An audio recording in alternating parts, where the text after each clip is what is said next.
In this demo, we'll walk through how to connect the open source Guardian to the Managed Guardian Service Indexer, enabling powerful new search and import capabilities.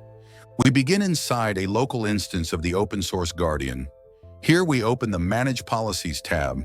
We'll return to this section later after connecting the Managed Guardian Service Indexer. Now we move into the Managed Guardian Service, a SaaS solution for easy lifecycle management of digital emissions and carbon offset assets. Within our tenant, we open the instance and navigate to the Indexer API tab. Here we generate a new Indexer API key and copy it for later use. In Visual Studio Code, we access the Worker Service Configs directory and open the env worker config file. We paste the Indexer API key into the Analytic Service Token field. Then we update the Analytic Service URL to the MGS Indexer, indexer.guardianservice.app/API/v1/testnet. This can also be set to mainnet if needed.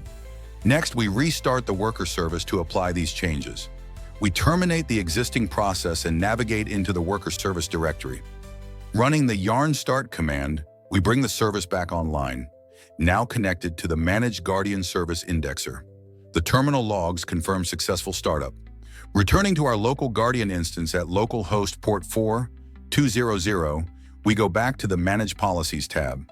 This time we select Search Policies. In the search modal, we click on Global Search. This feature, powered by the MGS Indexer, allows users to query multiple Guardian instances in real time from one unified interface. We search for CDM. Instantly, the indexer retrieves relevant policies from across the network.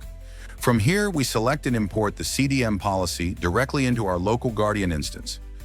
All of this is made possible through the direct Guardian to Indexer connection provided by the Managed Guardian Service.